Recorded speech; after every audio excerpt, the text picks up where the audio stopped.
we're told to solve and graph the solution for this system of equations right here.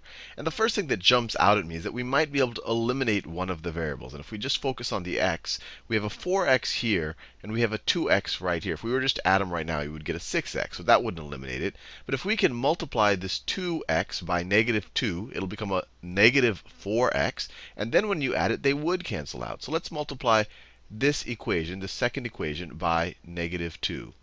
So I'm going to multiply both sides of this equation by negative 2. And the whole motivation is so that this 2x becomes a negative 4x. And of course, I can't just multiply only the 2x. Anything I do to the left-hand side of the equation, I have to do to every term, and I have to do to both sides of the equation.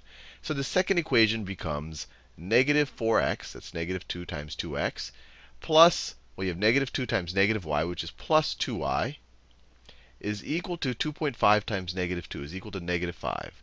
I just rewrote the second equation, multiplying both sides by negative 2. Now, this top equation, I'll write it on the bottom now.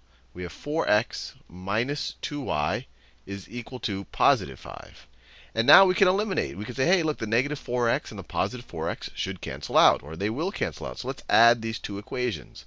Let's add the left side to the left side, the right side to the right side. And we can do that because these two things are equal. We're doing the same thing to both sides of the equation.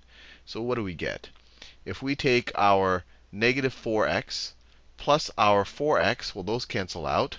So you're left with nothing. Maybe I could write a 0 there, 0x if you want. And then you have your plus 2y and your negative 2y. Those also cancel out. So you're also left with 0y. And then that equals negative 5 plus 5 is equal to 0. So you just have this, it just simplifies to 0 equals 0, which is true, but it's kind of bizarre. We had all these x's and y's, everything canceled out. So let's explore this a little bit more. Let's graph it and see what this 0 equals 0 is telling us when we try to solve this system of equations. So let me graph this top guy. I'll do it in blue. So right now it's in standard form. Let's put it in slope-intercept form. So we have 4x minus 2y is equal to 5. Let's subtract 4x from both sides.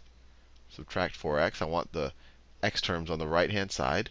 So then I'm left with negative 2y is equal to negative 4x plus 5.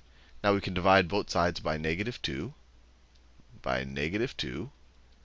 And we are left with y is equal to positive 2x, right? That's positive 2x minus 2.5. Minus 2.5. So let's graph that. The y-intercept is negative 2.5. So negative 2.5 right there. And then it has a slope of 2. So if we move up 1, we go. If we move up in the x direction, or if we move to the right 1 in the positive x direction, we will move up 2. So 1, 2, right there.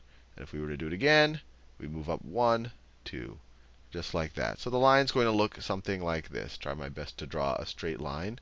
This is the hardest part about a lot of these problems.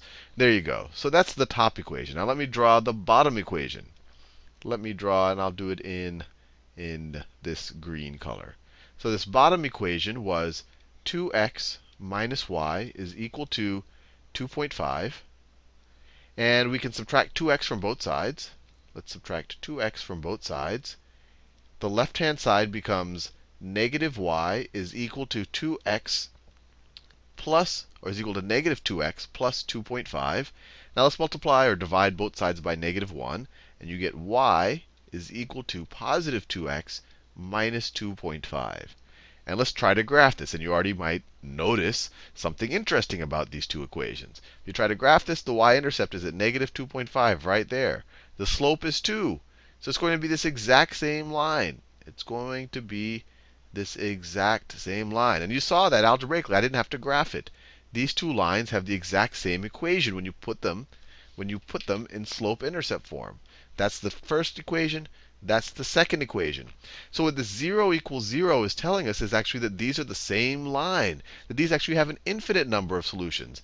Any point on this line, which is both of those lines, will satisfy both of these equations. You give me an arbitrary y, solve for x in the top equation, that x and y will also satisfy the bottom equation. So this actually has an infinite number of solutions. These are the same line.